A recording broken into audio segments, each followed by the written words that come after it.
All right, here we go. Not from the basement, but from our studio. Alan Hahn's Knicks Fix. Are you ready? You have no idea how much I've been looking forward to just doing this, not in the basement, staring at myself. Okay.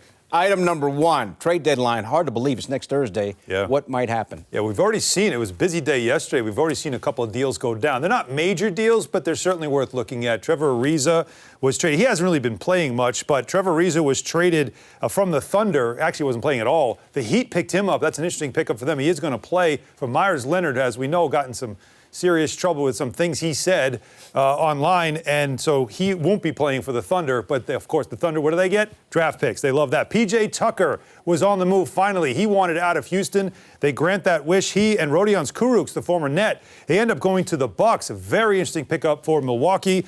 DJ Augustine, DJ Wilson, a couple of DJs for a PJ, and a couple of pick swaps as well. So what's next, we ask, Bill? You love the trade deadline, all the rumors. You're into that kind of stuff, right? We've got a lot of interesting names. But I would say you got Aaron Gordon of the Magic. Who's, by the way, starting tonight. He's missed playing 16 of the last 17 That's games. That's right. Usually you sit a guy out with a bad ankle if you don't want him to get hurt before the trade. So it's interesting, maybe a little showcase for him. John Collins of the Hawks, what are they going to do there? He's a hot commodity. But how about Andre Drummond? There's a name that everybody's been talking about for a while. He's been sitting out with the Cavs as they're trying to find a place for him. The Nets, Lakers could be involved in a deal. They're probably waiting for a buyout instead. Some other names to keep an eye on. You honestly, like with Drummond, by the way, the Knicks are another team that people have thought might be interested in him as well, but we'll see. Look at some other names here. LaMarcus Aldridge, how about that name? He's a guy that the Spurs are ready to move on from. There's been some talk about some trades for him. Kyle Lowry, can you imagine him back in Philly, Bill? Why would you want to part with him? Well, Fred VanVleet, they just paid him. They gave him the bag, and they're giving him the starting position as well. Lonzo Ball, look at the three Pelicans. Eric Bledsoe, J.J. Redick. Ball's going to be a restricted free agent. They might not want to pay him. J.J. Redick wants back up in the Northeast. He still keeps a home in Brooklyn, and he can still shoot the three. You wonder who up here might want him. Maybe Philly? Maybe the Knicks. Pelicans dumping the whole backcourt? Well, they got to pay some guys. And then Victor Oladipo, another name that could be on the move as well. Miami Heat has been attached to him. Miami's trying to make some moves here. But Oladipo did not sign an extension with the Rockets once he got traded there from Indiana. Remember, he was part of the James Harden deal. He said, no, thanks. I want to go into free agency. So now they're going to move him. We'll see where he ends up as well. So some names that'll be interesting by next week. Okay, item two. Knicks are shooting a lot better from downtown. But the question for you, Alan, is why not take more threes? Well, we'll see. Like, is it take more or is it just make more? And that's been the difference for the Knicks. You know, Tom Thibodeau's all about the old school defense, but one thing he's learning is the new school thing, which is you got to take a lot of threes in this game because defense can only take you so far. If the other team's still knocking down threes are worth more than twos. So in the beginning of the season, look at these numbers, Bill. Come on, pay attention. The first 32 games only made 9.8 a game. That was 29th in the league. Only took 27.4, 29th in the league. There's only 30 teams. 35.8% below midpoint of the league. How about the last 9?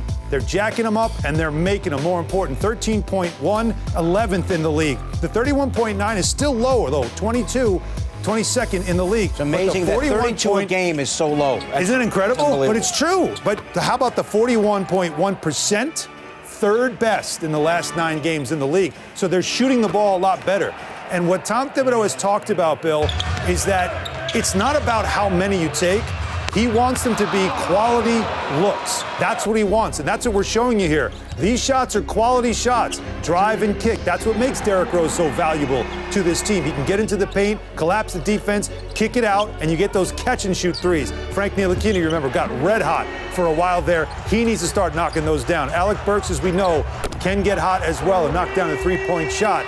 But the Knicks don't have three-point shooters like that you know of. They aren't marquee name three-point shooters. But it doesn't mean that you can't get good looks from three. In today's NBA, if you're catching shooting with your feet set, everybody's a good three-point shooter.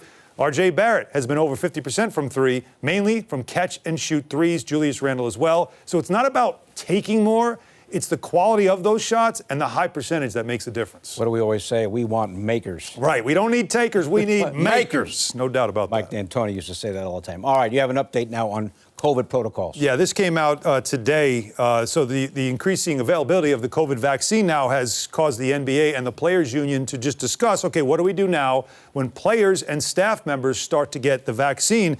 So they have agreed to change some of the protocols for players and staff when it comes to any of the protocols you have to follow through the health and safety rules that they made. And I actually talked with the union executive director, Michelle Roberts, about this today on ESPN Radio. She confirmed the agreement that are going to ease restrictions on vaccinated players and teams. So here's the idea. Changes apply to any person who's within 2 weeks past the final dose of the vaccine, any team where 85% of the staff or 85% of the players are fully vaccinated. So that means you will qualify, no longer have to take daily testing. The players will love that. Testing on the days off, the players will love that as well. You don't have to quarantine following exposure. That's important as well. Friends and family can visit you at home. You can actually dine out outside. So they ease up on some of these restrictions that the players have during the season once the players are vaccinated. Now, the key thing is they're not making players get the vaccine. You don't have to, but if you do, and 85% of the group does, it does change some of the restrictions. You like being in the studio, don't you? I love it. It's good to be with you, man.